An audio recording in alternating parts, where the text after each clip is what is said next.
धानी से शरबती पानी से धीरे धीरे से। हॅलो नमस्कार, welcome to my channel. I am Prachiti Mhatre आणि मी हा ब्लॉग फर्स्ट टाइम शूट करत आहे. मला कधीपासून हा ब्लॉग शूट करायचा होता, पण तो दिवस आज आलेला आहे आणि मी आज फर्स्ट टाइम ब्लॉग शूट करत आहे. तर तुम्हाला या चॅनलवरती ट्रॅव्हल ब्लॉग, क्रेझी चॅलेंजेस, अजून डेली ब्लॉग, ॲडव्हेंचर असं बरंच काही बघायला मिळणार आहे. मला ना नवनवीन गोष्टी एक्सप्लोर करायला खूप आवडतात आणि ते तुमच्यासोबत शेअर करायला मला आवडेल. तर माझा हा फर्स्ट ब्लॉग आहे आणि माझ्याकडून काही चुका झाल्या असतील तर प्लीज समजून घ्या. प्लीज समजून घ्या आणि मला तुम्ही कमेंट करून सांगा की माझ्याकडून काय चूक झाली असेल तर मी ती नेक्स्ट ब्लॉगमध्ये दुरुस्त करेल. तर गाईज, आज मी चालले आहे अक्कलकोट, गाणगापूर आणि तुळजापूरला. तर मुंबई टू अक्कलकोट प्रवास कसा करायचा, ट्रेन कोणती पकडायची, खर्च किती येतो, असं या ब्लॉगमध्ये तुम्हाला सगळं बघायला मिळणार आहे. तर हा ब्लॉग शेवटपर्यंत बघा. मुंबईवरून सोलापूर किंवा चेन्नईकडे जाणाऱ्या बऱ्याच ट्रेन आहे ज्या की अक्कलकोट रोड स्टेशनवर थांबतात. आणि आज आम्ही चालले आहेत चेन्नई एक्सप्रेस सुपरफास्ट ट्रेनने.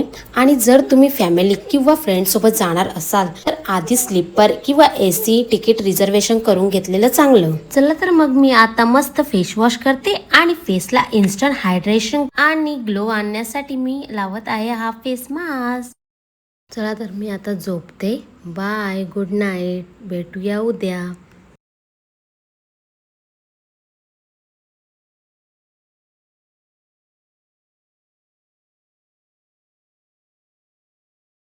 तर आता आम्ही सोलापूरला पोहोचणार आहेत आणि माझ्यासोबत अक्कलकोटला जाण्यासाठी कोण कोण आहे तुम्हाला सांगते, दाखवते. ही माझी फ्रेंड रेश्मा, ही पूजा आणि तिची मुलगी क्रिशा आणि संचिता आणि मी. तर आम्ही सगळेजण चालले आहेत आता अक्कलकोटला. अक्कलकोटवरून आम्ही गाणगापूरला जाणार आहेत. तर तुम्ही हा व्लॉग शेवटपर्यंत बघा आणि तुम्ही माझ्या चॅनलला सबस्क्राईब करा, लाईक करा आणि शेअर करा. आता आम्ही फ्रेश होऊन मस्त गप्पा गोष्टी करत होतो आणि रील्स कशी बनवायची याची चर्चा करत होतो. मग मस्त मस्ती केली आणि मध्येच काय झालं बघा.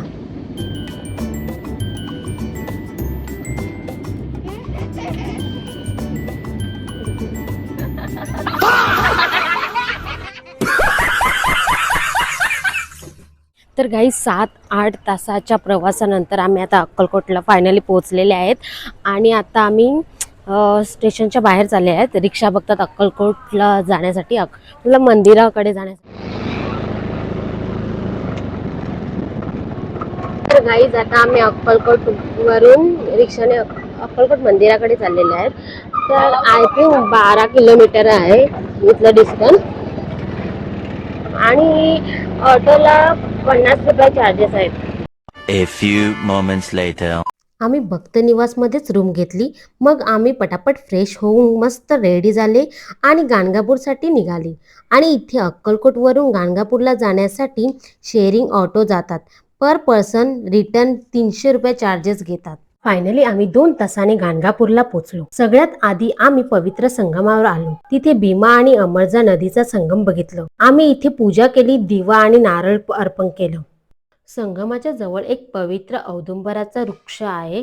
या वृक्षात साक्षात दत्तप्रभूचा वास असतो असे मानले जाते. आणि थोड्याच अंतरावर भस्माचे डोंगर आहे. तिथे परशुरामांनी मोठा यज्ञ केला होता आणि ते यज्ञाची पवित्र राख म्हणजे भस्म. तिथे गरिबांना आपण आपल्या इच्छेने काहीतरी दान करू शकतो. आता आम्ही आले आहेत मुख्य मंदिरात, ज्याला मठ सुद्धा म्हणतात. आता आम्ही दर्शनाच्या लाईन मध्ये आहेत. या मंदिराची सगळ्यात मोठी खासियत म्हणजे इथे देवाची कोणतीही मूर्ती नाही. इथे साक्षात महाराजांचे स्वतः स्थापन केलेले निर्गुण पादुका आहेत. मंदिराच्या आत जाताच ही पॉझिटिव्हिटी एनर्जी जाणवते. दर्शन झाल्यानंतर आम्ही परत निघालो अक्कलकोटसाठी. या प्रवासामध्ये आमच्या सोबत एक कुटुंब पालघरचा होता आणि एक नवी मुंबईचा होता. आम्ही सगळे मुंबईचे असल्यामुळे गाडीत खूप मजा केली.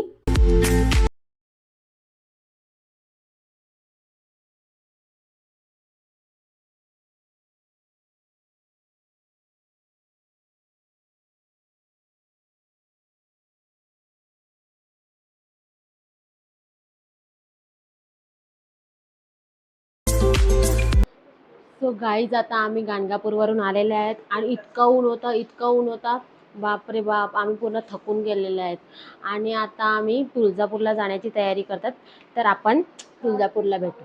बाय. तर गाईज आता आम्ही पोचलो तुळजापूरला आणि इथे पोचल्यावर पावसाने आम्हाला भेट दिली. आता आम्ही चाललो तुळजाभवानी आईचे दर्शन घेण्यासाठी आणि मी जास्त काही शूट केलं नाही, पण दर्शनाला जास्त लाईन नव्हती. आमचं दर्शन 1 तासाने झालं. मंदिराच्या बाजूला चिंतामणी दगड आहे आणि त्या दगडावर आपण अंगठा ठेवून आपल्या मनाची इच्छा बोलायची. जर आपली इच्छा पूर्ण होणार तर ते उजव्या साईडला दगड फिरतो आणि इच्छा पूर्ण नाही होणार असेल तर ते डाव्या साईडला दगड फिरतो आणि इच्छा पूर्ण होण्यासाठी टाइम लागणार असेल तर ते स्थिर राहतो. आणि मी माझ्या मनाची इच्छा बोलली तर ते उजव्या साईडला दगड फिरलं आणि माझ्या चेहऱ्यावरती खुशी बघा किती आहे. The next day.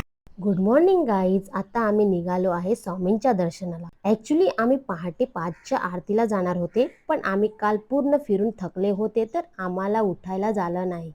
आता आम्ही निघालो श्री स्वामी समर्थ वटवृक्ष मंदिरात दर्शन घ्यायला. दर्शन खूप चांगलं झालं. मग रिक्षा घेऊन आम्ही गेलो चोळप्पा महाराजांच्या मठात. स्वामी समर्थ महाराज जेव्हा पहिल्यांदा अक्कलकोटमध्ये आले तेव्हा ते सगळ्यात आधी ज्याच्या घरी राहिले ते परमभक्त म्हणजे श्री चोळप्पा महाराज. मुख्य वटवृक्ष मंदिरापासून चोळप्पा महाराजांचा मठ अतिशय जवळ आहे. या समाधी मठाच्या बाजूला आहे चोळप्पा महाराजांचं घर.